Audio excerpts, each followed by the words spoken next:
Abramos, hermanos, la palabra del Señor en el libro de Éxodo. Busquemos el capítulo número 34. Los días miércoles estamos estudiando el libro de Éxodo y hemos venido avanzando versículo a versículo en el recorrido por este libro, y así es como hemos llegado al capítulo 34, que lo comenzamos en la última oportunidad, y hoy vamos a leer los versículos que continúan. Dice el libro de Éxodo capítulo 34, versículo 10 en adelante: mira el pacto que hago contigo, respondió el Señor. A la vista de todo tu pueblo haré maravillas que ante ninguna nación del mundo han sido realizadas. El pueblo en medio del cual vives verá las imponentes obras que yo, el Señor, haré por ti. Porque lo que a ti toca cumple con lo que hoy te mando. Echaré de tu presencia a los amorreos, cananeos, hititas, fereceos, heveos y jebuseos. Ten mucho cuidado de no hacer ningún pacto con los habitantes de la tierra que vas a ocupar, pues de lo contrario serán para ti una trampa. Derriba sus altares y haz pedazos sus piedras sagradas y sus imágenes de la diosa Aserá. No adores a otros dioses, porque el Señor es muy celoso. Su nombre es Dios celoso.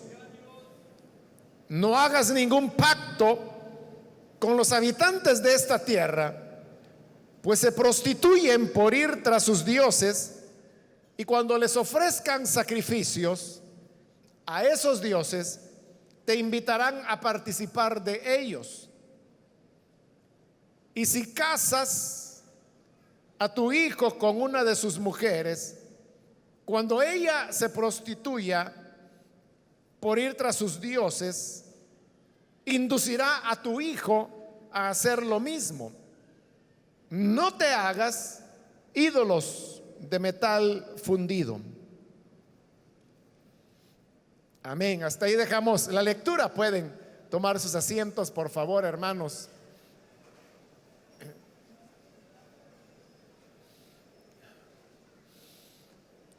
Hermanos, en la última oportunidad estudiamos la parte cuando Dios finalmente decide reconciliarse con Israel después de el pecado de rebelión que ellos habían cometido al volcarse al pie del monte Sinaí a adorar el becerro de oro que Aarón construyó con los aretes de oro, las piezas de oro que las personas de Israel tenían. Así se reunió el material, él hizo el becerro de oro y el pueblo lo adoró.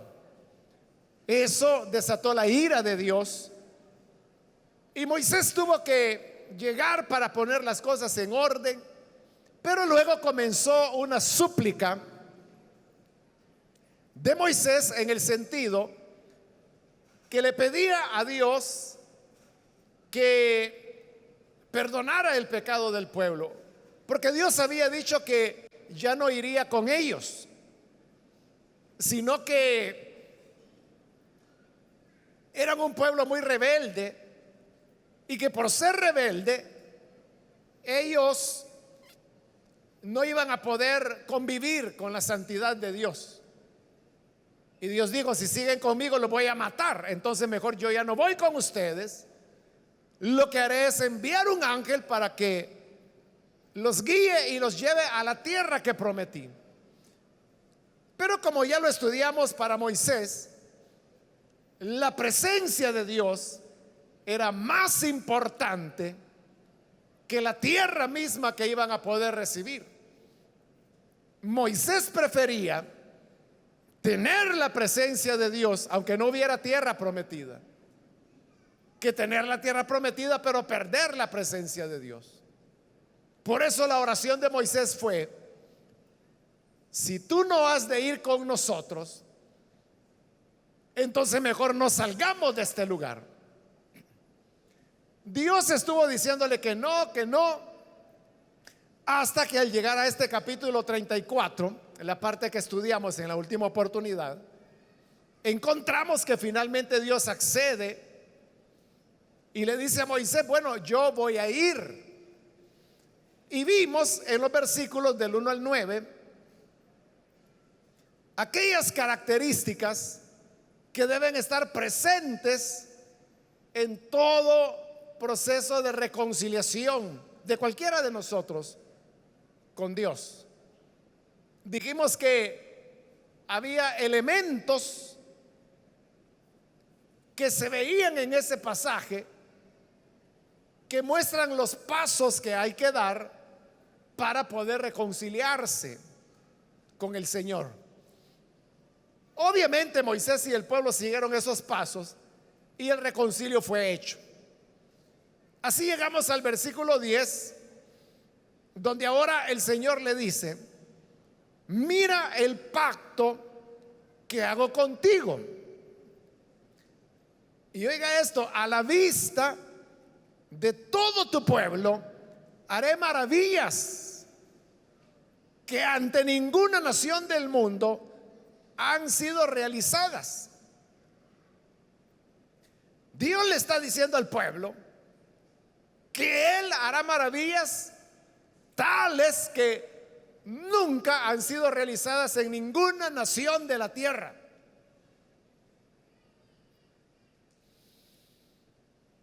Cuando uno oye esas palabras, uno se inclina a pensar que Dios está hablando de lo que ha hecho en Egipto.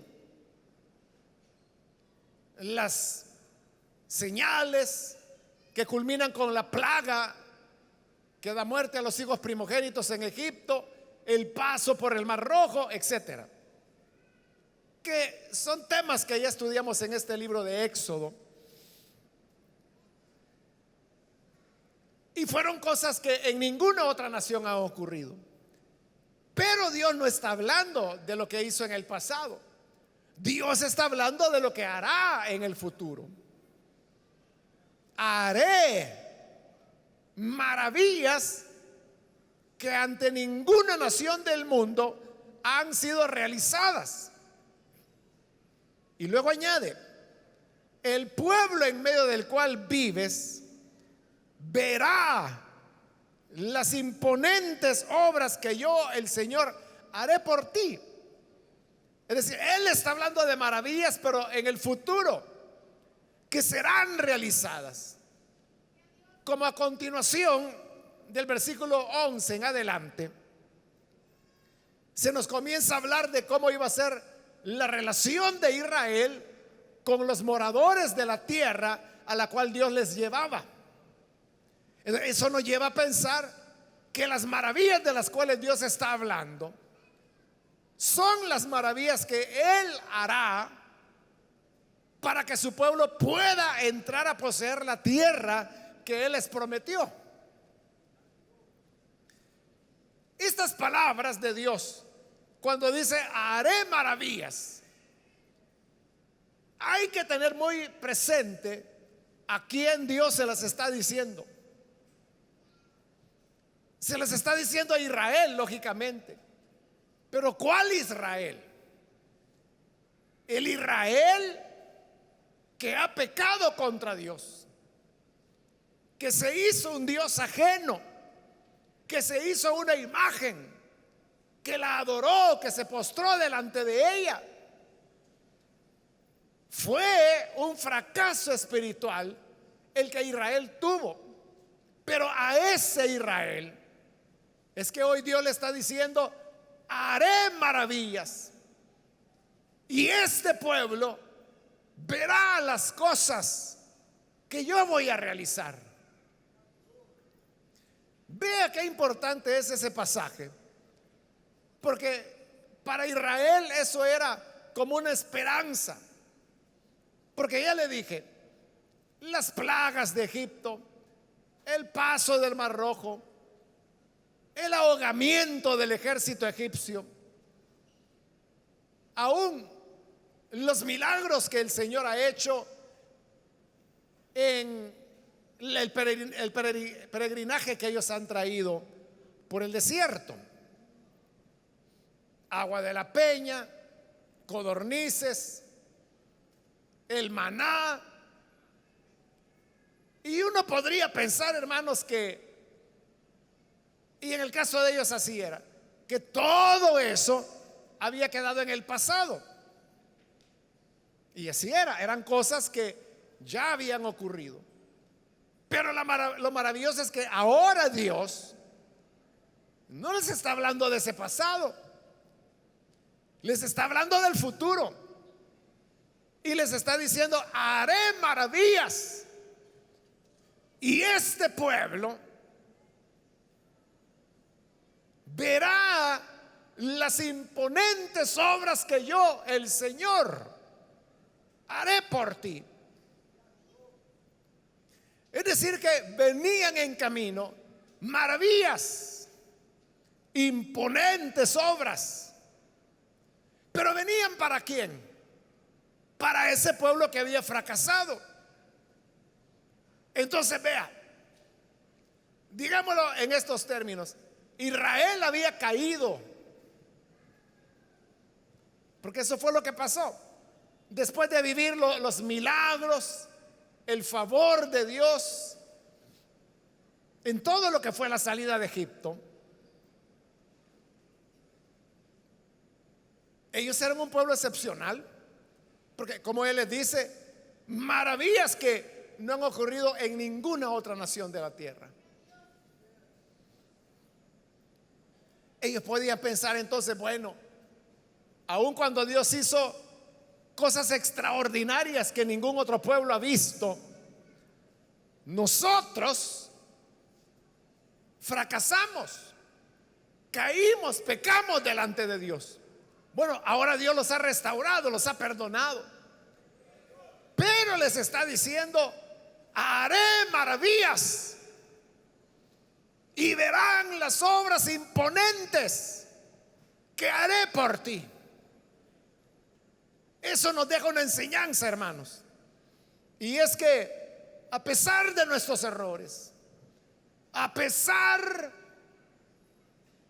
de nuestros tropiezos, de nuestros pecados, de nuestras caídas, uno no puede decir, hermanos, que ya la misericordia de Dios se agotó para nosotros.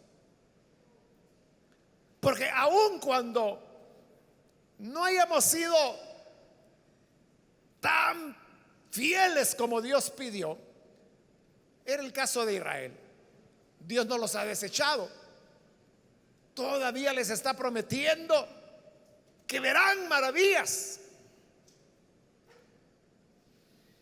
Años atrás, hermanos, cuando su servidor llegó al Evangelio, recuerdo que una de las cosas que se decían entre los hermanos era que aquel hermano que había nacido de nuevo, que conocía al Señor, pero que luego caía, decían ellos, cuando esta persona se reconcilia, nunca vuelve a ser igual. Ya cayó, se echó a perder. Eso era lo que ahí se manejaba.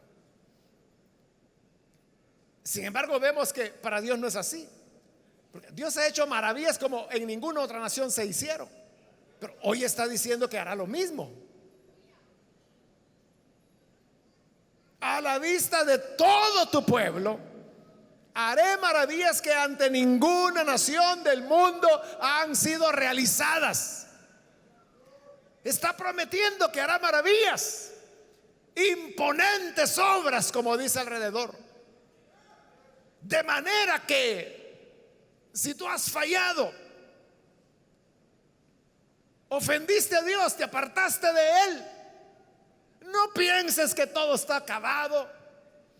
No pienses que todo se echó a perder. Todavía Dios tiene maravillas que ha de hacer en tu vida. Imponentes obras que Él manifestará en los que le aman. Tal vez tú digas, pero yo ya no soy digno.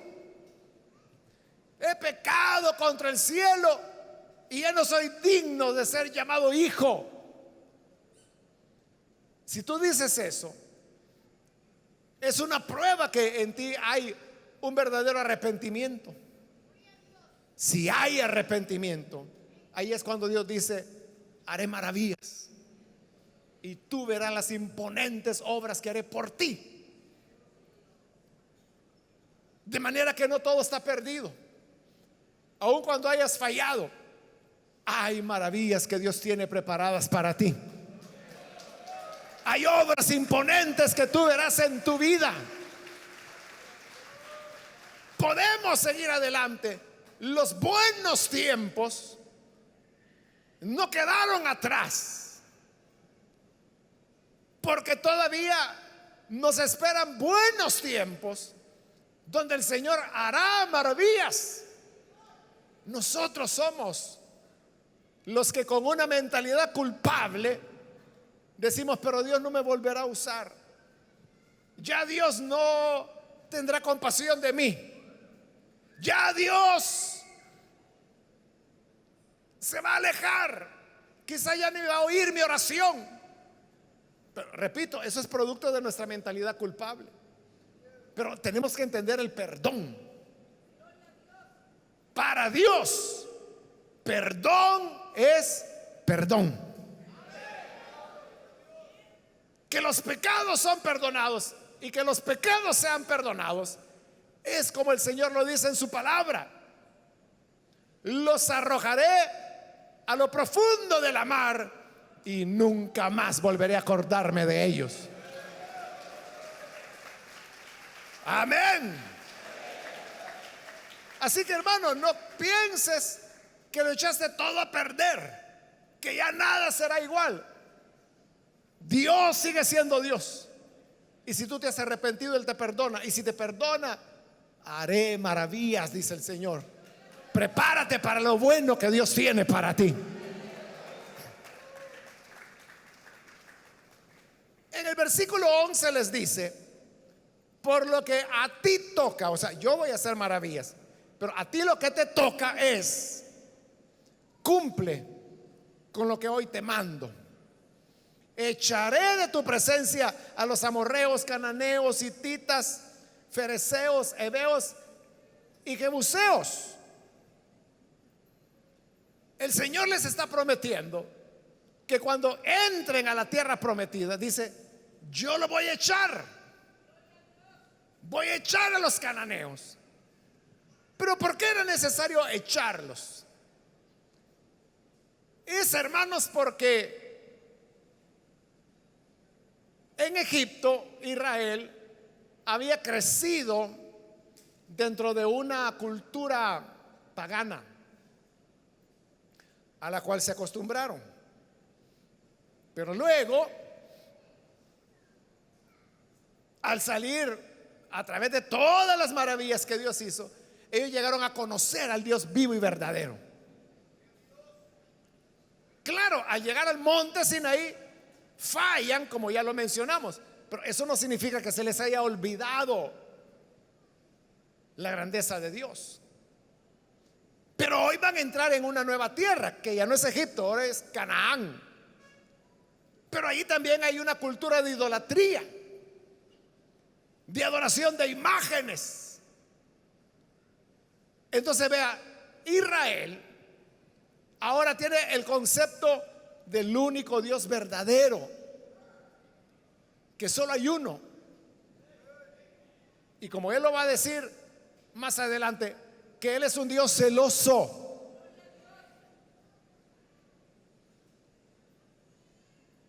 Por lo tanto, Él no va a compartir a su pueblo con nadie. Pero hoy que entran o entrarán a la tierra prometida, se van a encontrar con otros pueblos, que esos siguen en el más hundido de los paganismos. Entonces, para que no vayan a mezclarse, es que Dios mejor decide separarlos, y por eso dice: los arrojaré, echaré de tu presencia a los amorreos, cananeos, hititas, fereceos, heveos y jebuseos. Pero está hablando de desplazarlos, y los va a desplazar para que quede la tierra habilitada para que el pueblo de Israel entre a poseerla. Sin embargo, estos pueblos no es que iban a desaparecer, ellos iban a mantenerse debilitados, pero viviendo. Hoy viene la segunda recomendación que Dios les da. Versículo 12: ten mucho cuidado de no hacer ningún pacto con los habitantes de la tierra que vas a ocupar, pues de lo contrario serán para ti una trampa. Es decir, que en la tierra quedarían restos de los cananeos, de los amorreos, de los cananitas. Dios les dice: ellos van a estar ahí, pero tú no hagas alianzas con ellos, porque cualquier alianza que hagas será para ti una trampa.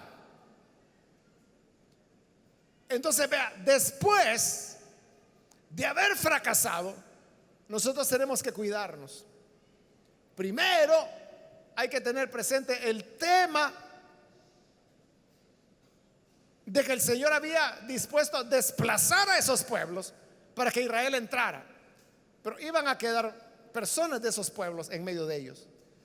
Hoy Dios les está diciendo: no hagan alianza con ellos. Y el hacer alianzas, hermano, era algo muy común en la época, porque como eran naciones muy pequeñas,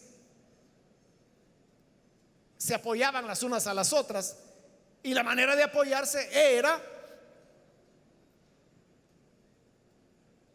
haciendo alianzas. Pero Dios les dice que no las hagan, porque al hacer las alianzas, ellos van a caer en una trampa. Entonces, vea, uno podría preguntarse hasta dónde las alianzas tienen que llegar. Jesús dijo que el propósito de la iglesia no era que saliera del mundo. Jesús lo que dijo es: Padre, ellos están en el mundo, no te pido que los saques del mundo, sino que lo guardes del mal. El Señor no nos ha dejado para que nos separemos del mundo, sino que, como Él dijo, no te pido que lo saques. Si el deseo de Dios fuera que saliéramos del mundo, ya nos hubiera sacado. Pero ¿por qué nos ha dejado? Porque Él quiere que seamos luz, y la luz se necesita donde hay tinieblas. Me recuerdo, hermanos, hace años, décadas ya realmente, que un señor que tenía sus ciertas comodidades, él estaba en un proyecto de construir una colonia a la cual él le había puesto el nombre de Colonia Cristiana. Y él me dijo: mire, el propósito, me dice, de esta colonia es que ahí solamente vivan personas nacidas de nuevo, familias donde todos son cristianos y han nacido de nuevo. Y él decía: porque mire, ahí no vamos a estar oyendo música mundana del vecino, no habrá conflictos, que el fulano le tiró la basura al otro, los niños podrán jugar sabiendo que no van a hallar ahí amiguitos que les ofrezcan drogas porque los otros también son cristianos. Entonces, él me dijo, ese es el proyecto. Jamás volví a oír, o sea, desde que él me habló, yo creo que nunca lo hizo, porque yo no sé que exista una colonia que se llama colonia cristiana. Creo que nunca lo hizo. Pero vea, esa no es la idea de Dios. La idea de Dios no es que los cristianos nos separemos y hagamos una muralla y nos ocultemos. Dios lo que quiere es que seamos luz en medio de las tinieblas del mundo. Pero para eso hay que estar en el mundo, como Jesús dijo. Y estando en el mundo, o sea, ¿cómo se logra dar testimonio? Yo le pregunto, ¿usted tiene amigos que no son creyentes? ¿Tiene buenos amigos, amistades que no son creyentes, no son cristianos? Es bueno que los tenga. Y usted puede decir, pero, o sea, ¿y yo cómo voy a ser amigo de un borracho? ¿Y cómo voy a ser amigo de un sinvergüenza? Y mire, ¿y cómo voy a ser amigo de ese fulano que está en adulterio, tiene a su esposa por allá sufriendo y él feliz con la amante? ¿Cómo voy a ser amigo de él?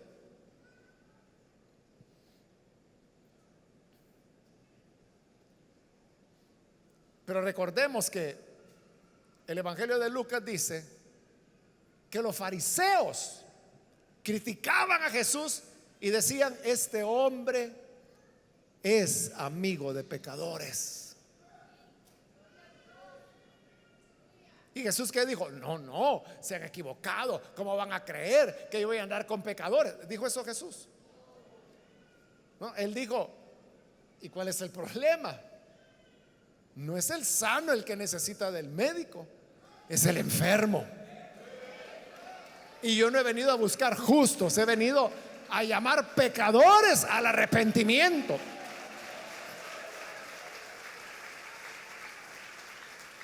Pero ¿cómo vamos a traer pecadores al arrepentimiento si no relacionándonos con ellos? Que a usted le digan, no, ese hermanito está mal, solo amigos pecadores tiene. Mire, esa es la más grande honra que puedan decir de usted, porque lo están haciendo igual a Jesús, a quien lo llamaron amigo de pecadores. Entonces, nosotros, hermanos, estamos en el mundo, debemos establecer amistades con los pecadores para imitar a Jesús. Pero aquí viene el punto que yo le decía: ¿hasta dónde deben llegar las alianzas? ¿Hasta dónde la amistad? Es lo que Dios les está diciendo. Miren, con ellos no hagan alianzas porque van a caer en una trampa. Entonces, ¿cómo podemos hacer para no llegar a ese nivel de alianza, llamémosle, o de amistad, que nos haga caer en una trampa? Igual, siguiendo el modelo de Jesús. ¿Usted sabe quiénes eran los amigos de Jesús? Las prostitutas, los cobradores de impuestos, que se les consideraba los más grandes pecadores, los extorsionistas, los ladrones. Esa era la gente con la cual Jesús andaba. Pero ¿qué hacía Jesús? Yo le pregunto, ¿alguna vez Jesús comenzó a hablar el lenguaje de los vulgares? ¿O alguna vez Jesús tuvo alguna actitud maliciosa hacia las prostitutas que normalmente le acompañaban? Sabemos que no. Era lo contrario. La vida santa de Jesús transformaba a estos pecadores. Es lo que ocurrió en la casa de Zaqueo. ¿Se acuerda? Zaqueo se sube al árbol porque era chiquito, no podía ver a Jesús. Y cuando Jesús va de camino, sabe que ahí arriba está Zaqueo y le dice, Zaqueo le dice, baja de ahí, porque hoy voy a cenar en tu casa. Y Zaqueo rápido, feliz, se baja y prepara la comida. Y Jesús va a casa de Zaqueo. Otra vez lo criticaron. Uy, miren con quién está Jesús, con el cobrador de impuestos. Qué bárbaro. Ese no es un lugar para un hombre de Dios. Lo criticaron. Pero Jesús estaba dentro, en la casa de Zaqueo, y simplemente estaban comiendo. Y vean lo que dice la escritura. Jesús ni siquiera abrió su boca, no dijo nada. Solo estaba comiendo y comiendo. Y comiendo estaba cuando Zaqueo, de su iniciativa, se pone en pie. Y él dice, Señor, la mitad de mis bienes la voy a repartir entre los pobres. Y si hay alguien a quien yo haya defraudado, le voy a devolver 4 veces lo que le defraudé. Y era fila de gente a la cual él había defraudado. Entonces Jesús dijo, hoy la salvación llegó a esta casa, porque él también es hijo de Abraham. Entonces, ¿qué pasó? Repito, Jesús no dijo una palabra. ¿Qué movió entonces a Zaqueo a repartir sus bienes y estar dispuesto a restituir a los que él había estafado? ¿Qué lo hizo? Ver a Jesús simplemente. ¿Y qué estaba haciendo Jesús? Cenando, nada más. Solo ver comiendo al Hijo de Dios le partió el corazón a Zaqueo. Esa fue su conversión. Eso es lo que se espera de los creyentes, de nosotros. Que vayamos en medio de la oscuridad del mundo, para que con la luz del Evangelio que Cristo ha puesto en nosotros, las personas vean nuestro ejemplo.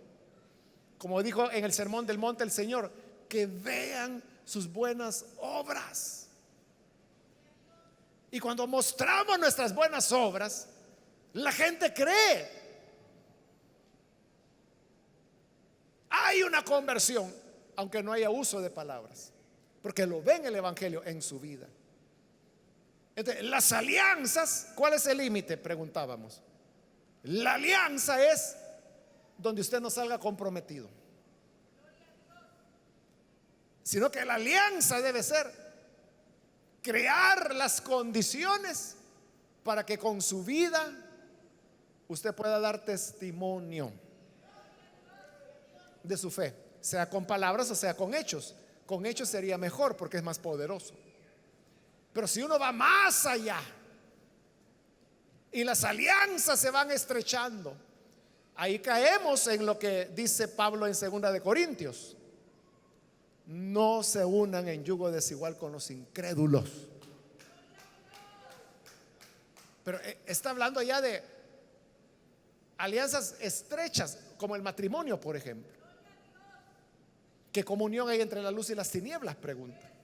¿Qué comunión entre el templo de Dios y el templo de Satanás? Entonces, no se pueden hacer alianzas tan estrechas que nos comprometan, pero sí podemos establecer amistad para llevarles el mensaje del Evangelio a los perdidos. Amén. Versículo 13: derriba sus altares y haz pedazos sus piedras sagradas y sus imágenes de la diosa Aserá. En la religiosidad cananea, la diosa Aserá era la esposa de Baal, y los dos, tanto Baal como Aserá, eran dioses de la fertilidad. Y por eso es que el culto a Baal y a Aserá estaba relacionado con lo que se llamaba la prostitución sagrada, que era el ejercicio de la prostitución, pero religiosa, como una forma de culto a Baal y a Aserá. El Señor les dice: mira, todos esos dioses, destrúyelos, las piedras sagradas que ellos adoren, rómpelas, destruye las imágenes de Acera. O sea, pero ¿por qué tenían que hacer esa destrucción? Para poder eliminar aquellas cosas que podrían inducir al pueblo de Israel de nuevo al pecado. Dios no iba a estar haciendo maravillas para que volvieran al pecado, pero romper los ídolos hablaba de una decisión radical, de un paso radical.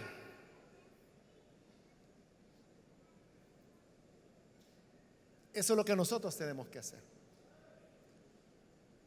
con aquellas cosas que no son motivos de tropiezo. No tenemos que andar con contemplaciones, hermanos. Entonces, usted sabrá qué es lo que a usted le afecta. Quizá le afecta hablar de determinados temas, o le afecta ir a determinados lugares, o le afecta una relación estrecha, un amorío con una persona inadecuada. ¿Qué podemos hacer con esas cosas? Romper con ellas radicalmente, quebrar esas piedras, todos los elementos de idolatría, destruirlos. No vaya a caer en el engaño de algunos que dicen: bueno, yo sé que eso es malo, poco a poco lo voy a ir dejando, el Señor me va a ayudar, poco a poco lo iré dejando. Yo creo que en unos 2 años ya habré salido de eso. Pero Jesús no habló de un proceso. Él no dijo: miren, ahí van poco a poco. ¿Qué dijo Jesús en el Sermón del Monte? Si tu ojo te es ocasión de caer, sácatelo. Si tu mano te es ocasión de caer, córtala. Si tu pie es motivo de tropiezo, córtalo. Pero eso de sacar el ojo, cortar la mano o el pie, son medidas radicales. Eso es lo que tenemos que hacer. Radicalidad a la hora de terminar con el pecado. No podemos andar con medias tintas. No podemos andar ahí medio.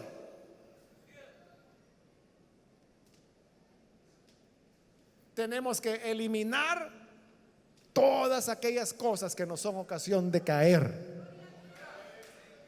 para que podamos ver las maravillas que el Señor dice que hará en medio nuestro. Amén.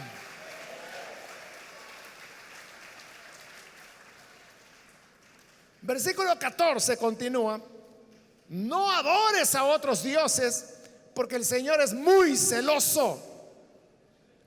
Su nombre es Dios celoso. Su gloria no la va a compartir con nadie. Así como Él es exclusivo para nosotros, nosotros debemos ser exclusivos para Él. ¿Eres tú exclusivo para Dios o tienes tu corazón partido? Hay una parte de tu corazón que es para Dios, pero hay otra parte en que lo tienes en otras cosas de la vida que pudieran ser pecado, pudieran no ser pecado, pero aunque no sean pecado, arruina tu relación con Dios. Hace unas semanas hablaba conmigo una hermana y me hablaba que tenía conflictos en su matrimonio. Y ella me decía, mi esposo me dice, trabaja toda la semana y los fines de semana que deberíamos venir a la iglesia, me dice, él no viene y tampoco está con nosotros en la casa. Y le digo: bueno, ¿y por qué no está? Y me dice: es que él es fanático del fútbol, me dijo. A él le encanta jugar, entonces se va a jugar. Ahora, si uno pregunta, ¿el fútbol es malo? ¿Es un pecado? ¿Es pecado el deporte? Lógicamente que no, no es algo malo. Pero ¿cómo se siente esta esposa? Que el tiempo que ella quiere para ella, para sus hijos, y que quiere que él esté en la iglesia, él no puede hacerlo porque prefiere estar jugando. Entonces, el deporte no es malo, pero cuando comienza a dañar la relación espiritual y familiar, ahí se constituye en algo malo.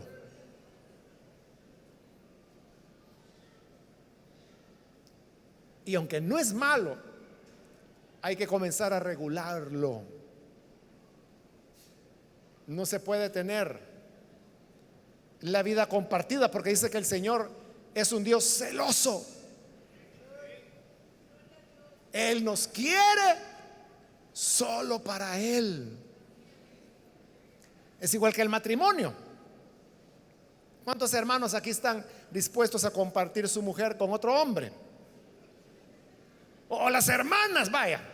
¿Cuántas hermanas quieren compartir a su esposo con unas 2 o 3 mujeres más?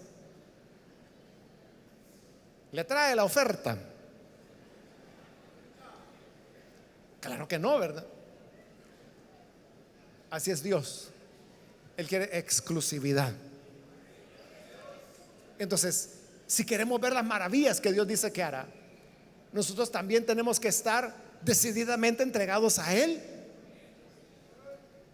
Como el Señor lo dijo, nadie que ame más a su padre, a su madre, a su mujer, a sus hijos, es digno de mí. Hay que amarlo a Él en primer lugar, porque Él es celoso. Luego vendrá lo demás. Pero nuestro corazón no tiene que estar dividido, no tiene que estar compartido. Nuestro corazón, todo debe permanecer para Cristo. Amén.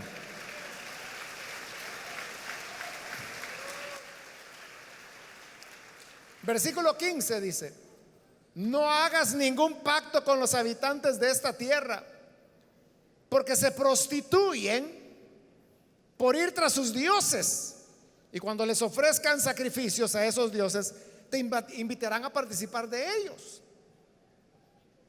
Si haces pacto, acuérdese que eran pueblos muy religiosos, paganos pero religiosos.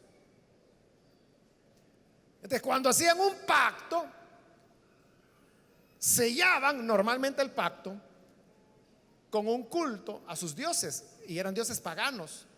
Entonces les dice: si tú haces pacto con ellos, van a querer ir a celebrar a sus dioses, y como tú eres el del pacto, te van a invitar, y ahí vas a tener peligro de fallar nuevamente. Por eso yo le decía, uno tiene que saber a qué se compromete. ¿Cuál es el pacto al que estamos llegando con otras personas? Son acuerdos o pactos que nos comprometen. Aquí era a la idolatría, hoy pudiera ser a la idolatría también, pero también pudiera ser que nos compromete a movimientos sucios. Si se trata de un negocio, quizás el incrédulo le va a decir: mire, ¿y por qué no utilizamos doble factura? Y así evitamos pagar el IVA, nos quedamos con ese dinero, más ganancia. Ahí es donde dice: si vas con ellos, te vas a prostituir detrás de sus dioses. Por eso tenemos que ser tan cuidadosos, hermanos. Tenemos que cerrar el círculo, por decirlo de alguna manera, para que no venga la maldad sobre nosotros. Versículo 16: y si casas a tu hijo con una de sus mujeres paganas, ¿no?, cuando ella se prostituya por ir tras sus dioses, inducirá a tu hijo a hacer lo mismo. O sea, ese era el problema de casarse con un incrédulo. Y el problema es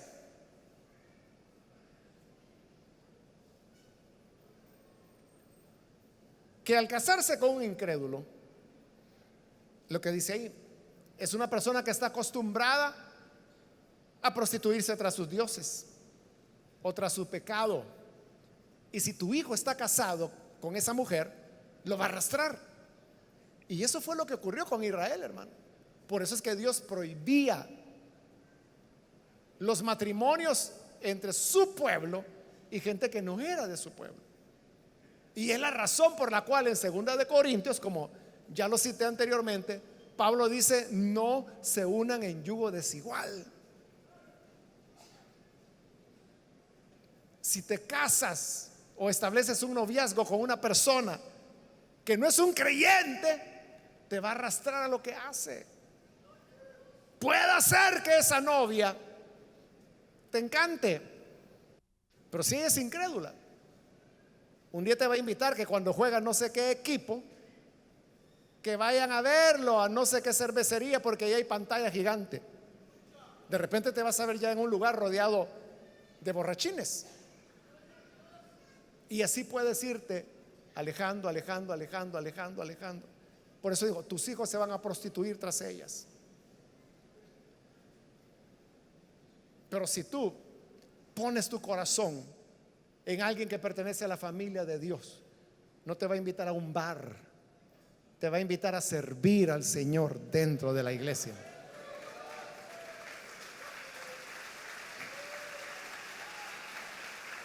Eso es lo que hay que buscar. Y termina el pasaje con el versículo 17: no te hagas ídolos de metal fundido, como el becerro que acababan de hacer. No lo hagas. Al no hacerlos, sus corazones iban a ser preservados. Entonces vea todas estas instrucciones que Dios está dando. Él dice: yo voy a hacer maravillas, pero a ti lo que te toca es esto.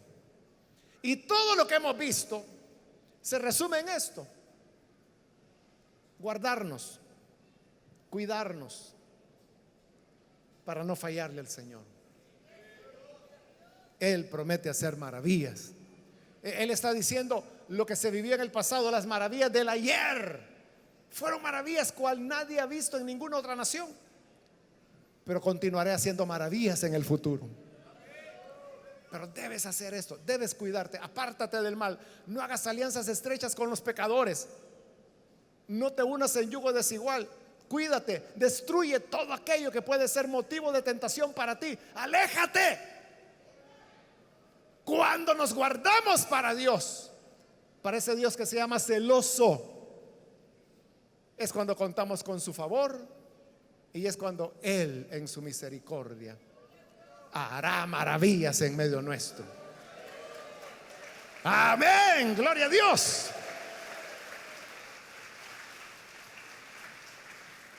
Vamos a orar, vamos a cerrar nuestros ojos y vamos a inclinar nuestro rostro. Teniendo nuestros ojos cerrados, yo quiero invitar ahora a aquellas personas que todavía no han recibido al Señor Jesús como Salvador, pero al escuchar la palabra usted se da cuenta que Dios en su bondad nos da la oportunidad de reconciliarnos con Él y de ver maravillas en los días por venir. Si en el pasado Dios hizo cosas extraordinarias en tu vida, eso no es nada para lo que Dios tiene planeado hacer, para lo que viene en el futuro. Por eso yo quiero invitar, si hay con nosotros algún amigo o amiga que por primera vez necesita recibir al Hijo de Dios, en el lugar donde está, póngase en pie en señal que usted recibe al buen Salvador y vamos a orar por usted. Si hay alguien, puede ponerse en pie y vamos a orar por usted. Muy bien, aquí hay dos personas que están pasando. Dios les bendiga, bienvenidos. ¿Alguien más que necesita venir al buen Salvador? Póngase en pie y vamos a orar por usted. alguna otra persona? Hoy es día de reconciliación. Hoy es el momento cuando Dios quiere tener misericordia de usted. Necesita venir, póngase en pie. Ahí en el lugar donde está, con toda confianza, póngase en pie y vamos a orar por usted. Cualquier amigo o amiga que necesita venir para creer, póngase en pie. Hoy queremos orar por usted. ¿Hay alguna persona? Acérquese. La gracia del Señor le está esperando. También quiero invitar, si hay hermanos o hermanas que se han alejado del Señor, principalmente para nosotros ha sido la palabra, porque el Dios que hizo maravillas en su pasado, hoy promete hacer maravillas para los días por venir. Pero Él dice: esto te toca a ti, cuidarte, ser fiel. ¿Quiere usted pasar? Póngase en pie. Acá hay una persona, Dios la bendiga, bienvenida. Alguien más que necesita pasar, le animo para que se acerque. La gracia de Dios está con usted. ¿Hay alguna otra persona? Le animo, a ver, acérquese. Póngase en pie. ¿Alguien más? Hoy es su día para que pueda acercarse. Invito, hay otra persona, alguien más, ya sea que es primera vez que usted entrega su vida al Salvador o que se reconcilia, póngase en pie y vamos a orar por usted. Puede pasar con toda confianza. Muy bien, aquí hay otra persona. Dios le bendiga, bienvenido. De este lado hay alguien más. Dios la bendiga, bienvenida también. ¿Algo otra persona? Finalizo la invitación ahora, pero si hubiese alguien más, le invito para que se ponga en pie y oraremos por usted.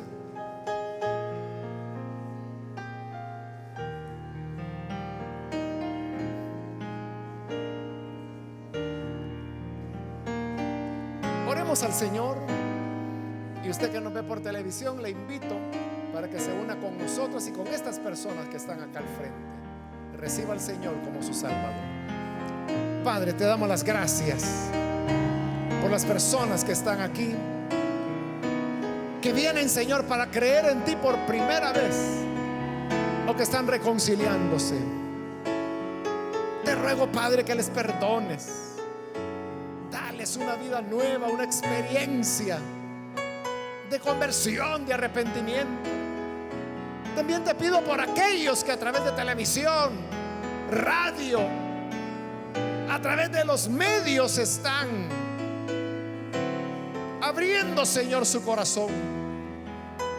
Te ruego, Padre, que les des vida nueva, que les transformes, que hagas de ellos nuevas criaturas.